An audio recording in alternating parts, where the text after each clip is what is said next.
Hi, everyone. Thank you so much for joining. We're just going to give it another minute or so while other folks join. But while we do that, just a quick housekeeping note. If you have questions during the session, feel free to drop them into the Q&A panel in Zoom. We'll have a dedicated section at the end to cover Q&A. We'll also, if we can, as we're going through the various slides, answer questions. But at the very least, at the end of the session, we'll try to cover some questions. And then also a note, this webinar is being recorded, and we will make a copy available after the session. So we'll give it another couple of seconds, and then we can get started.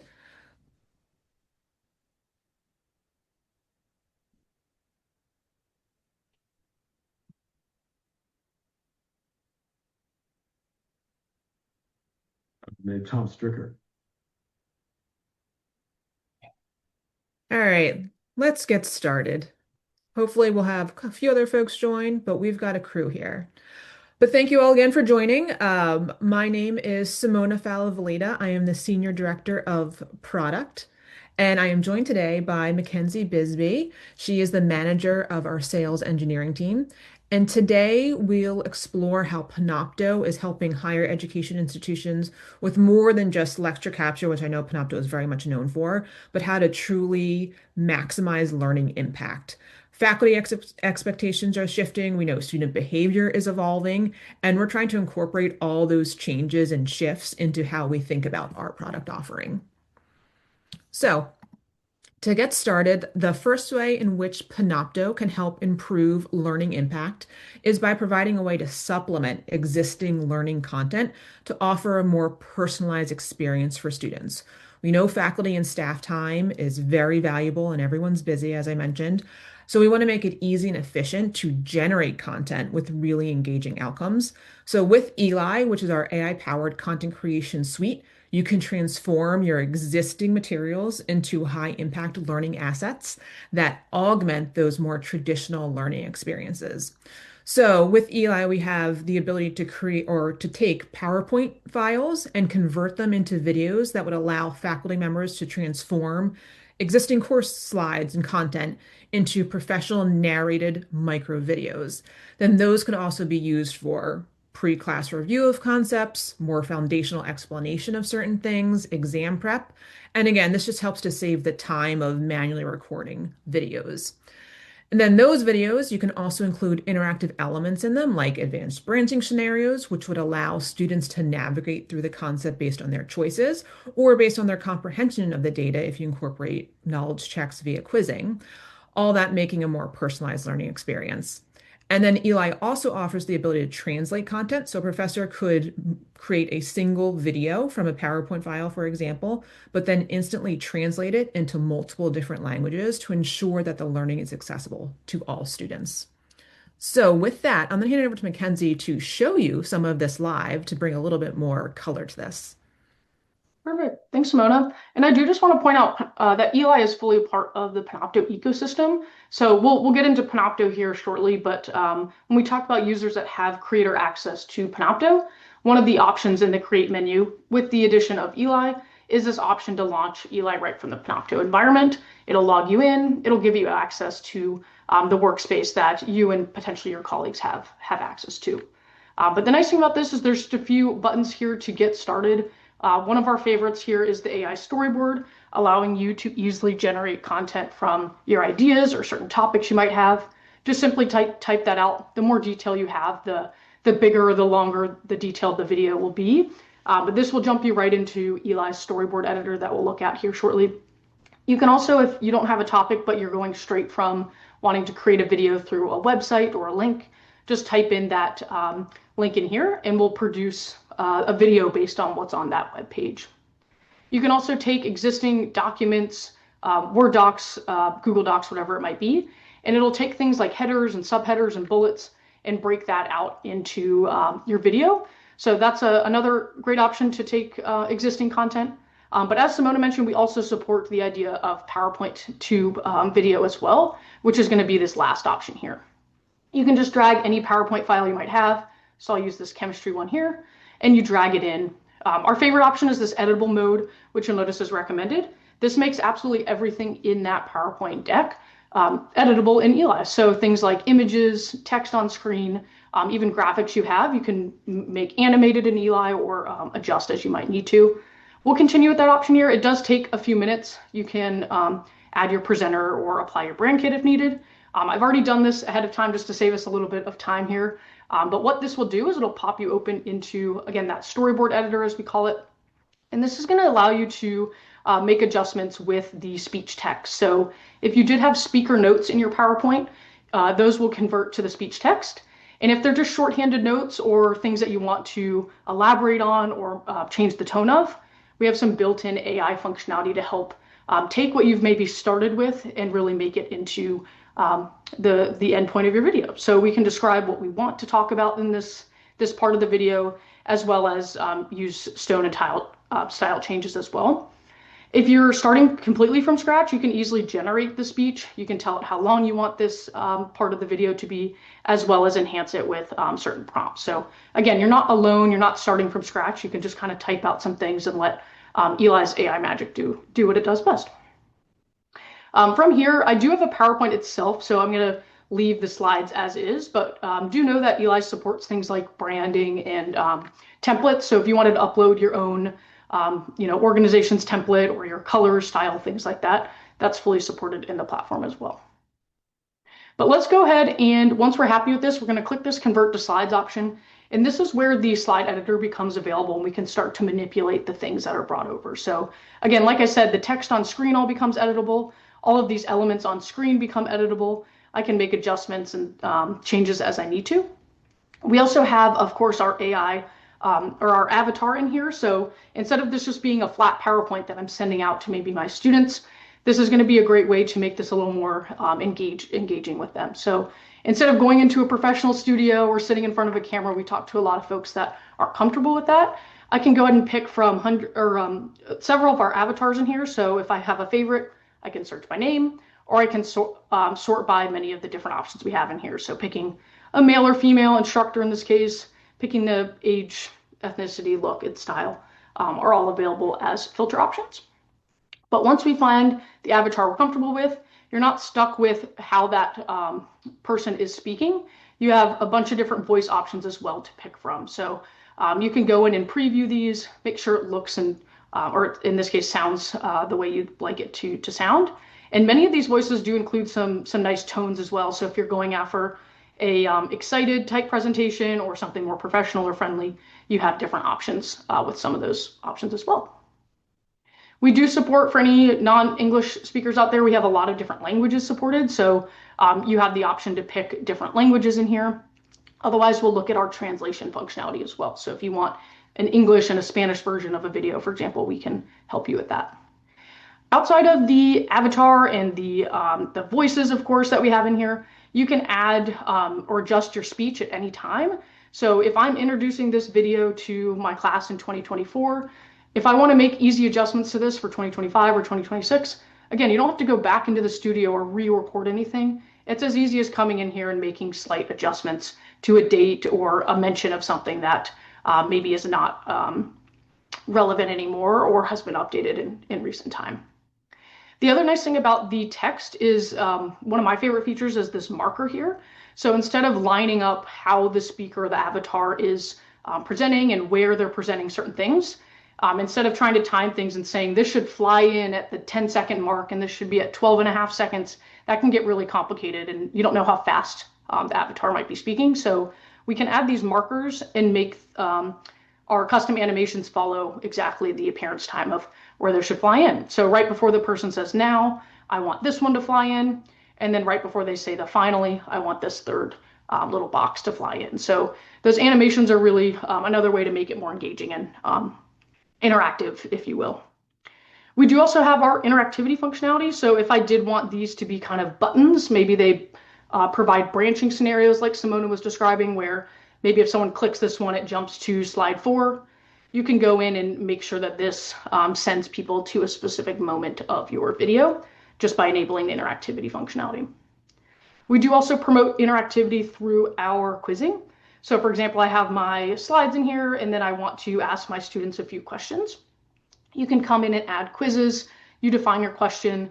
the different answers you might have. It can be single select, multi-select, or even quiz photo style questions as well. So if you want to add visual components, that is fully supported in here.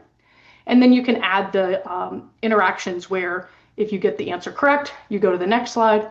If you get it incorrect, maybe you want to send people back to slide 3 where we actually defined the term peer in this situation. So that's fully built in, as well as some feedback. So if you want to provide users, did they get this right or wrong, that is in here as well. So lots of ways to keep students engaged, make this a little more interactive. Again, you're not just having to send out a PowerPoint to them and hoping that they read your content. This is a great way through video to make them more engaged and even track things like, have they watched this? Did they complete my quiz, etc. So once this is done, let's take a look at what this looks like. We'll go ahead and click our watch button and we'll go ahead and click play. Hopefully my sound comes through for you all. Hi there. In this video, we will talk about substances. Let's dive into some important learning points today. First, let's consider how impurity... So you see how my first item just kind of flies in here, and then I'm just going to jump to the end so you can see the quizzing. It's similar to how we do quizzing in Panopto, where it'll pause the video, prompt the user to answer the questions. Define the term pure in relation to a chemical. So the question pops up on screen with my answers, and I can go in and submit. And in this case, I got it correct. So it's just going to go to the next question, and I can keep following up with those. As I mentioned before, there are other options in here. So if you wanted to add things like hyperlink, you can make things clickable to jump users out to a separate page, for example. So lots you can do, lots you can make interactive in here. Just to bring this full circle, I talked about those translations. You can come in and translate any video into over 75 different languages that we have in here. The really nice thing about Elai's translation capabilities is it's not just translating what the speaker is saying, but everything on the screen as well will be translated. So any of those text items. So let me pull up, I did have a German version of this video. I'll show you just briefly what that looks like. It's the exact same video, but you'll see here with just a click of a button, I was able to have this translate to German on screen as well as in the speech text as well. Lastly, from the viewer of here, you'll notice that there's an option to export to Panopto. So we started our journey in Panopto, we launched Elai to create our video, and then it's just a simple option to export it straight to your My folder or another folder in Panopto that you have access to. And there's a lot more things that we've added in Panopto recently, so I'm going to actually turn it back over to Simona, and we'll talk about those next. Thanks, Mackenzie. So the second area we wanted to focus on was how we're helping you as institutions shift from, create and forget, setting up some recording in advance to refining and reusing your content. This not only makes faculty more efficient, but it also supports student success through proven learning models. So we've added Save As functionality, which allows you to quickly extract the best moments from full lectures, for example, for quick reuse in a more micro-learning type context. We all know that attention spans are decreasing and that people expect to be able to consume content in ways that are convenient to them. So that could be on the go in little snippets of time that people have. And research has also shown that this is becoming more prevalent, and it's critical because students using microlearning have been found to score higher than some more traditional learning methods. So as Mackenzie highlighted with Elai earlier, high impact features like advanced branching and quizzing can all be built into those micro learning to make it more engaging. And then all these various tactics really help you to refine your content to be more appealing and effective ultimately for the end learner. So a practical example of this could be a professor uses the Save As functionality and creates a 5-minute video that reviews a difficult concept that spanned a 60-minute lecture. They then add a quick image-based quiz at the end, and the students can then use it as a study aid to help them prepare for an exam. So back over to Mackenzie to show you this in action. Very good. Thank you, Simona. And I do just want to start out, in case we have any folks on the call that are not familiar with Panopto, this is what the Panopto library looks like. Each one of our customers gets their own dedicated instance of Panopto, where you can add your own branding and feature whatever content you want to be focused on when users are on the Panopto homepage. This can be integrated with Microsoft Teams, your learning management system. Users aren't necessarily having to go to Panopto to view content. We basically want to take your content, make it manageable in here, but then provide this content wherever your end users might be. So let us know if you have questions on what that looks like. That we can save that for another call.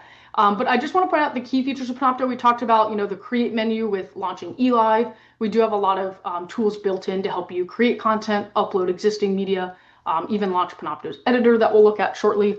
But once you have your content in the library, we make it fully managed inside the folder hierarchy that you see on the left-hand side here. So the idea of managing content or organizing it in a folder structure, having subfolders, sub-subfolders, however you need to organize this, makes this nice and easy to permission as well. So each folder can be permissioned so that certain users maybe can view content while other users can edit and create the content for designated folders. So lots of granularity there. But one of the powerful things about Panopto is our searchability.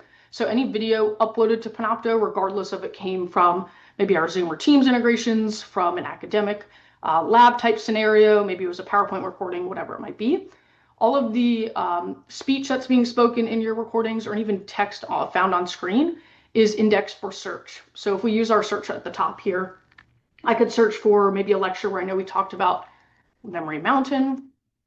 I can go and it'll go across all of the videos that I specifically have access to.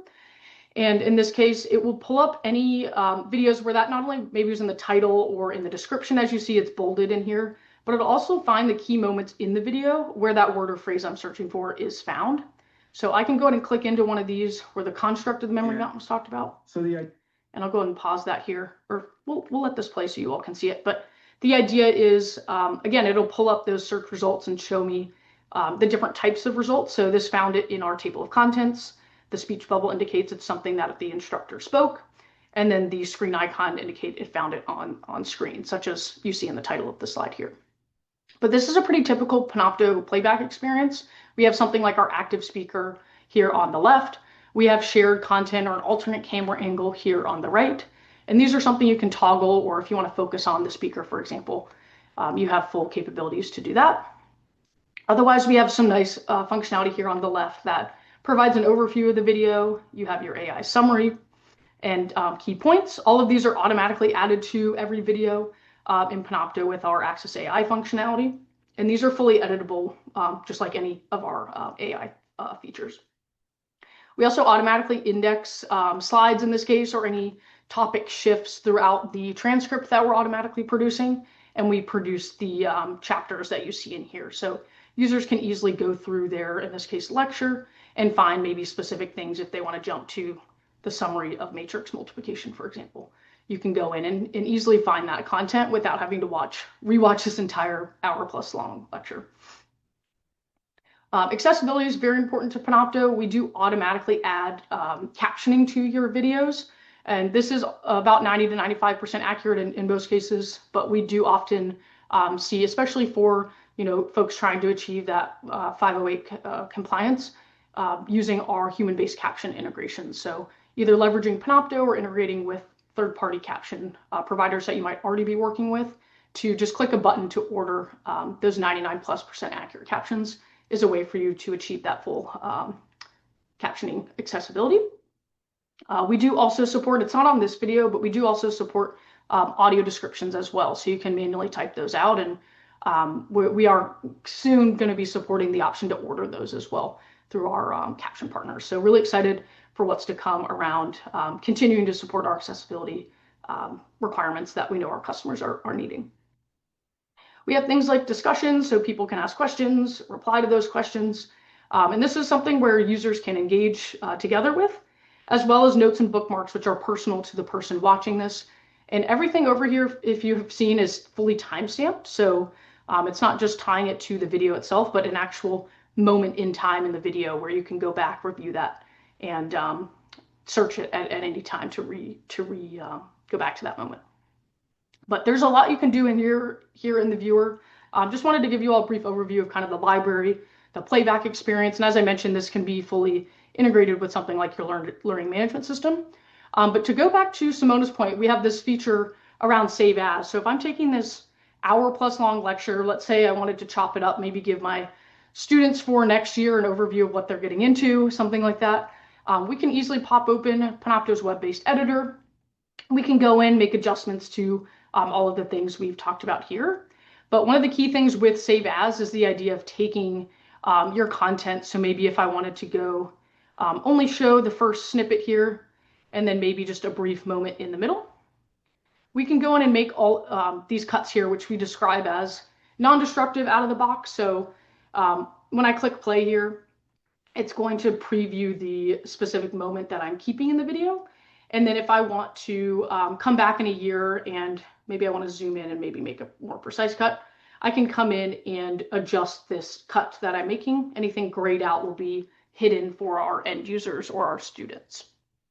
But when we talk about non-destructive editing, if there's a situation where you do want to make it destructive, if we're talking about that kind of preview situation where you want to make a 5-minute version of this recording, we can use that Save As functionality that Simono is describing, which we have in our 3-dot menu here. This is something that the admins have to enable, but once the Save As feature is here, you're able to give the new version of the video a name and then provide a folder where that new version of the video should go. And you can choose whether or not it's destructive or not. So if it's non-destructive, it'll just basically be a copy of the video. If it's destructive, we're actually going to go ahead and cut out everything that you've put a cut on, whether it's from the entire video, a certain stream, if you have multiple streams like I have here, all of that will be applied right in there. So hopefully that's helpful to see. There's a lot of different use cases you might imagine this can be used for, but yeah, this is just one of many cases to have that in.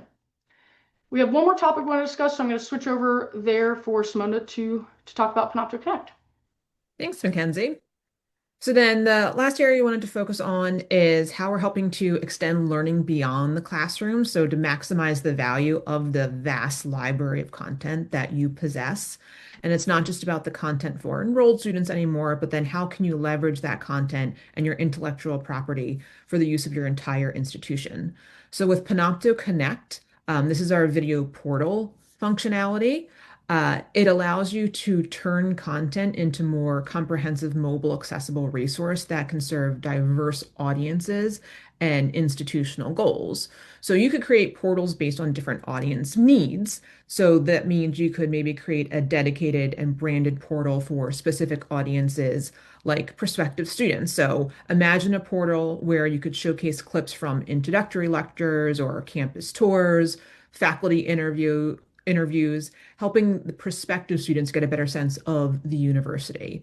There could be a separate portal for alumni or donors where you could have clips from special guest lectures, research symposiums, professional development engagements, anything to help keep that alumni audience a little bit more engaged in what's happening at your university. And then you could also just have connect portals for your internal use, faculty and staff, for onboarding purposes, compliance reasons, professional development training. We've built Connect in a really intuitive and flexible way so that you can basically create these web pages that showcase your video content, and you can use it to serve multiple purposes and audiences. You can easily organize content, whether that be by topic, by audience, for a specific group of people, and it's easy to navigate, easy to find content.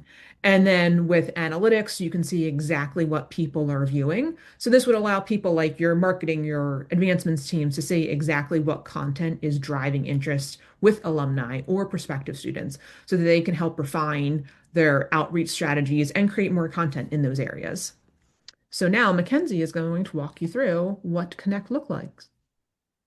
Awesome. Thank you, Simona. And yeah, this is exactly what one of those portals Simona's talking about can look like. You have the ability to brand this and add different tabs and accent color schemes. I'm currently logged in as a portal manager, so I get access to edit this portal just to show you behind the scenes what these possibilities are. But starting with our portal settings themselves, again, you can give this a name, customize that end of the URL for not only the portal, but each individual page or sub-tab or page that you're building out, and then provide that portal access. So in a lot of cases, we see that this is used for public use cases, kind of like the ones Simona's describing, where you're reaching out to alumni or prospective students, things like that. But we do have the ability to restrict this. So if you want to invite people to view not only the portal, but you can change these access permissions on a page-by-page basis as well. So a lot of options around who can access what, or if you want to require sign up for certain things, being able to track that there as well. You can designate who can actually manage the portal. And again, you can have different portals for different things. So maybe I have these 4 folks managing this portal, but then maybe another use cases have a completely separate set of managers. You certainly set that up that way. But outside of the overall settings here, just going into the pages themselves, you can go in and adjust, again, on a page-by-page basis, who can access it, what the URL looks like, as well as the headers. So in this case, I'm using our image option where I have an uploaded image, a headline, and a description. But you can adjust this to a banner that just includes a color with the headline or description, as well as a slider that basically takes a group of videos in a folder or a playlist and makes that accessible on the title there. But just to show those different options, so again, that's the image one. We have the banner or the slider one in here, excuse me. So this is what that looks like, where you can actually have videos featured there, or the banner. So adding those accent colors or longer descriptions that you might have there. We do support subpages, as well as customizing different kind of categories or topics throughout your pages. So if I have kind of my all videos here, and then I want to separate out by the different sports or athletics that we have here, you can have those different sections and move them around, spread them out into a single row, or have them be this kind of more carousel style. So a lot of flexibility on what your pages look like based on the use cases and the types of videos you might be featuring here. But the nice thing about this is you're not building out a whole separate video environment, if you will. This is all leveraging your Panopto, your Panopto core site. So as we were looking at before in the site here, you're basically taking all of the videos in the folders or things that you're organizing here, and you're just featuring them in the Panopto Connect portal. So you're getting to leverage that existing content you might have and take advantage of that. We do also have our search in here. So if we go back to our Elai example, we were talking about those pure substances. We can go in and search, and for example, we could play our German version of this video if I've chosen to feature that on this Connect portal. And this is what that playback experience will look like. So things like our captioning will show up. I am logged in as the manager, so I have my download. You can, of course, turn that off if you need to. But it's just a nice, clean looking page with our title and description, as well as the ability to change things like the caption, the transcript down here if you wanted the translated caption file, or change the variable speed. All of that controls are right in here. But hopefully that gives you all a visual. I'm going to pass it back over to Simona to wrap us up. Thanks, Mackenzie. And perfect timing. We have reached the end of our presentation, but we can take some questions and provide some answers. I know some questions have come through and we've tried to provide some answers, but we can go through some here. A question just came in around Connect specifically, and it says, can you add other forms of content like PDFs into the Connect portal, or is it Panopto videos only? So right now it is just videos, but that is something we are looking into in the future, supporting other materials as well, so that you can have those other assets available as a resource as well. And then an earlier question came in at the beginning, and it asked around captions, and are there any plans to add a single file bilingual audio captioning ASR feature for language courses? Let me see. Let me finish the rest of that one. Sorry, Simona. No, it's okay. Moving on. So it sounds like with that one, you're teaching a language course and you want to be able to control whether or not they can see the captions. There are settings so that you can choose whether or not you want captions enabled on a particular video, so you can control that functionality. I might not be fully understanding the question fully, or Mackenzie, I don't know if you have other thoughts on this one in terms of bilingual auto captioning ASR. Yeah, and I think, and I'll just show a quick example here. If you do have, we do support translating videos, and specifically it's translating it. When we talk about Panopto specifically, it's translating or taking, in this case, an English spoken video and producing automatically some different files that get added as the transcript, or the captions in this case for the transcript over here. So you have the option with that. If you're talking about someone, it sounds like code switching. So you're maybe speaking for 10 minutes in English, and then the last 10 minutes you're speaking in Spanish. We do have the ability to auto detect language that's being spoken, but as of right now, it picks up on the primary language that's spoken. So I imagine, Simona, you can take that back as a product feature to look into. We don't currently have the ability to pick up on multiple languages in a single video. But that's a great question. It sounds like it's not really out in the market yet, but definitely something we could look into. Yes. Some of the looks like we've got some more questions coming through. Yeah, so render both Spanish and English in a video. Yeah, so like Mackenzie said, you can Yeah. choose a primary language, but then switch to other caption languages that are available. Um, some other questions that came through, there were some questions around the what reporting is available with the Elai videos that you create there. It is similar to Panopto, where you can see engagement stats, watch times, things like that. And then if you import the video into Panopto, you'd have the analytics and reporting available in Panopto as well. And I see we are just at time, a minute over. So I want to thank you all for joining. We really appreciate you taking the time to learn a little bit more about Panopto. And hopefully you left with a little bit better understanding of how you can leverage Panopto to better drive learning impact at your institution. Appreciate the time. Hope you all have a good day. Thank you. Thanks, everyone.